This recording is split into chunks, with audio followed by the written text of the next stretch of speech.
санъати мусиқӣ дар ҳаман давра моҳияти хоссаи маънавӣ дошта, он дар ҳолати фарҳангӣ ҷиҳати бедор намудани завқи бадеӣ, тарбияи маънавӣ ва дарки зебоипарастӣ нақши созгорро дорост. воқеан имрӯз масъалаҳои инкишофи намунаҳои гуногуни мусиқии касбии тоҷик, раванди фаъолияти аҳли эҷод зери таваҷҷӯҳи хоссаи асосгузори сулҳу ваҳдати миллӣ, пешвои миллат, президенти ҷумҳурии Тоҷикистон муҳтарам Эмомалӣ Раҳмон қарор дорад. аз ин рӯ ба саҳнаи эҷод ҷавононе ворид мегарданд, ки бо истеъдоди волои худ ангуштнамои ҷомеа мегарданд. Фирӯз Раҷабов аз зумраи онҳост. ӯ баҳри баланд бардоштани мақоми мусиқии касбии тоҷик дар ҷомеаи муосир ҳиссаи сазовор гузошта, баҳри баланд бардоштани сурудҳои миллӣ заҳмат мекашад, то ин ки офаридаҳояш мақбули ҳам ҳофизону ҳам шунавандагони хеш гардад.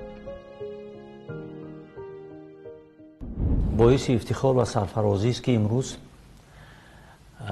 дар замони истиқлолияти кишвар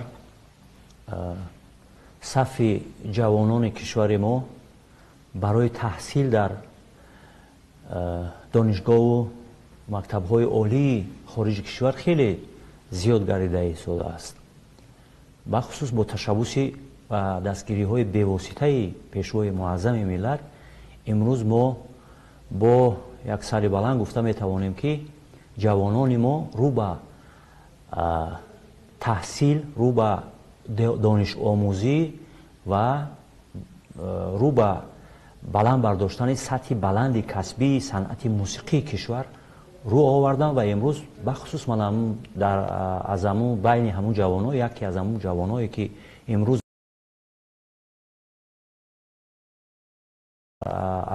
байни ҳамун ҷавоно, яке аз ҳамун ҷавоное, ки имрӯз баъди таҳсили яке аз донишгоҳҳои бонуфузи кишвари Россия ба Тоҷикистон баргашт, ин Фирӯз Раҷабов мебошад, ки мо шоҳиди бадамун корҳои ба сомонрасонидаи Фирӯз мебошем, ки дар тӯли бисёр як вақти кӯтоҳ масалан тавонист ҳамчун як ҳунарманд, ҳамчун як устод, ҳамчун як ромишгар, ҳамчун як оҳангсоз худро муаррифӣ намояд. фирӯз новобаста аз он ки хеле ҷавон аст, дар самти интихоб намудааш муваффақ гаштааст. заҳмату талошҳои шабонарӯзии бисёрсолааш самараи нек додаанд. имрӯз ӯ дар ансамбли эстрадаи ориё фаъолият намуда истодааст. фирӯз Раҷабов пас аз хатми донишкадаи олӣ ба ҳайати ансамбли эстрадии ориё аз рӯзҳои аввал маълум гашт, ки ӯ ҳамчун шахси эҷодкор бо истеъдод, меҳнатдӯст дар назди ҳамкорону ҳамкасбон яъне худро муаррифӣ кардааст. ва бояд гуфт, ки ҳамкории ман бо Фирӯз Раҷабов маҳз дар ҳамун рӯзҳои аввали фаъолияташ, ки дар ҳайати ин ансамбл сурат гирифта буд, яъне ки шурӯъ шуд ва бори аввал ӯ ҳамчун ороишгари овозиҳо, ки ба ин истилоҳ мегӯянд, ки аранжировщик, як сурудеро дар ин ҷо пешкаш намуд назди мо, лоиҳаи ҳамин сурудро гирифта овард аз эҷодиёти сарояндаи шинохта, ки худ оҳангсоз аст, Сафаралӣ Қурбонов. ҳамин лоиҳаро пешниҳод кард, лоиҳаи мусиқиашро пешниҳод кард ва дар ин ҷо мо бо он лоиҳа шинос шудем ва рост гап барои мо, ҳам барои ман, ҳам барои муаллифи оҳанг қобили қабул шуд. ва дигар ин ки дар он ҷо баъд садои овозхонон ва навозандагони ансамбли эстрадии ориё рӯи яъне ки компютер сабт гардид. хулоса ин суруд дар як муддати кӯтоҳ дар шакли хуб ба назм оварда шуд ва дар чорабинии фарҳанги сатҳи баланд дар ҷашни истиқлолият рӯи саҳна яъне ки намоиш дода шуд ва аз ҷониби хеле ки гуфтам ҳунармандони ансамбли эстрадии ориё яъне ки иҷро гардид.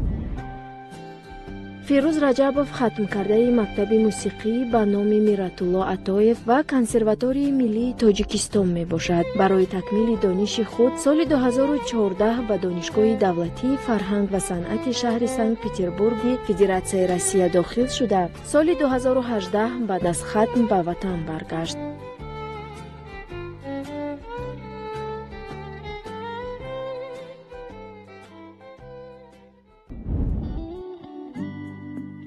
шояд ҷустуҷӯҳои зиёд ва кор кардан аз болои худ аст ки имрӯз асарҳои офаридаи ӯ мақбули ҳофизони намоёни кишваранд. фирӯз олами зебои худро дораду дар интихоби мавзӯъ дақиқназар аст. хеле ки худи ӯ мегӯяд забони мусиқӣ оламшумул ва бесарҳад аст. бо шунидани мусиқӣ кас аз саҳрои ғам раҳида ба олами шодӣ мепайвандад. сеҳри мусиқӣ вуҷуди инсонро пок сохта, нағмаи дилфиребаш ӯро ба дунёи тахайюлот мебарад ва ҳар як оҳанг сози мусиқӣ ба худ таърихи пайдоиш ва навои хос дорад. душанбе пойтахтам хонаи умеди ёронӣ, мақоми миллати тоҷик мароми тоҷикистонӣ.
имрӯз қисми зиёди офаридаҳои ин ҷавони соҳибзавқ мавзӯи ватанро дар бар мегирад. суруди ҳастии миллат, марди ватан, сарбози ватан, душанбе аз тарафи шунавандагон хеле хуб пазируфта шуда дар ҳар гӯшаю канори диёр аз ҷониби дӯстдорони олами мусиқӣ замзама карда мешавад.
نه تنها پسری این وطنیم، بلکه با جان سپری این وطنیم. از اسکری با شرفی این وطنیم، از دل و جان بصفی این وطنیم.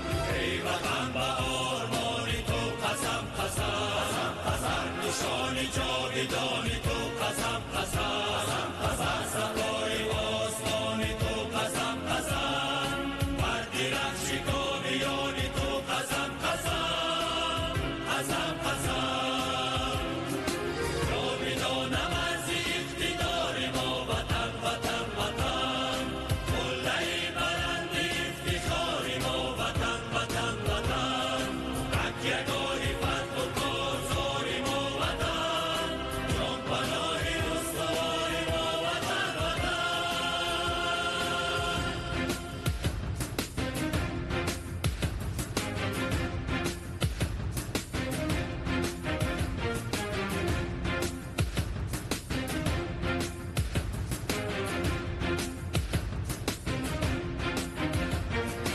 جاودانم از اقتدار ما وطن وطن وطن، قله بلند افتخار ما وطن وطن وطن، تکیه‌گاه فتح و کارزار ما وطن، جان پناه استوار ما وطن وطن.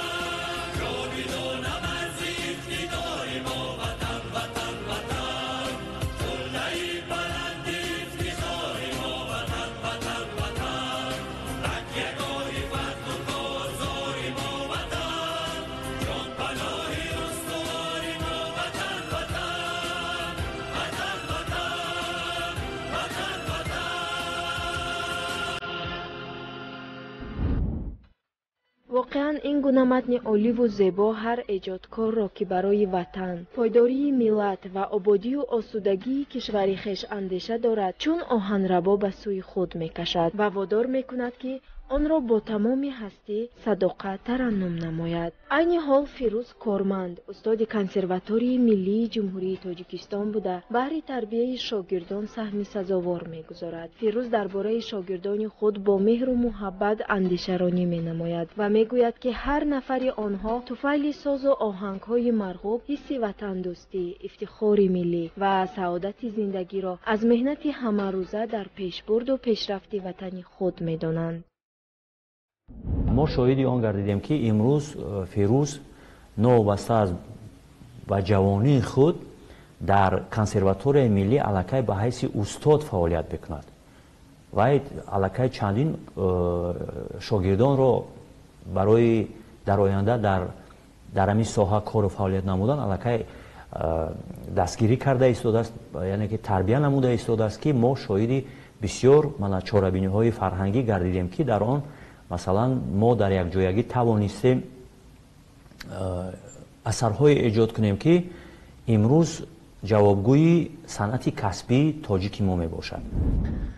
فیروز رجبوف کمپوزیتوری جوان امیدبخش است و همچون دستپروری، یعنی که مکتب فرهنگی سنت پترزبورگ و امروزها یعنی فعالانه در همه چاره‌بینی‌های دولتی، در جلسه‌های اتفاق کمپوزیتوران تاجیکستان، در شورای موسیقی اتفاق کمپوزیتوران تاجیکستان و کمیته رادیو تلویزیون و وزارت فرهنگ یعنی بر اعلی اشتراک میکنند، یعنی اثرهای خودشان را پیشکش میکنند و میگویم که با این شاگرد عزیز یعنی امید درخشان، با این شاگرد عزیز حالا جوان هستند، موفقیت‌های بی‌نظیر آرزو می‌نمایم و در وقت‌های نزدیک سال 22 نیز با یک خبری خوش آن است که گرد آوردنی اثرهای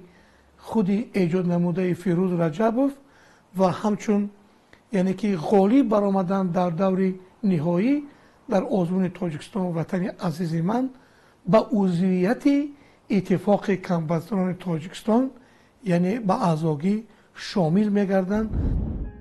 фирӯз ҳамчун ороишгари овоз, композитори ҷавон, танзимгар кӯшиш менамояд дар пуробуран гардидани санъати мусиқии тоҷик саҳми намоён гузорад. мо ба ин оҳангсози ҷавону умедбахш барору комёбиҳои нав ба навро орзу намуда, дар ҷодаи эҷод илҳоми саршор, оҳангҳои дилнишин ва фатҳу қуллаҳои нав ба навро таманно дорем.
من سری تعظیم به نزد پای مردم تاجیکستان خلق تاجیکستان فرود میارم و میگویم تا که باشم برای ملتم، برای خلقم، برای دولتم خدمت میکنم.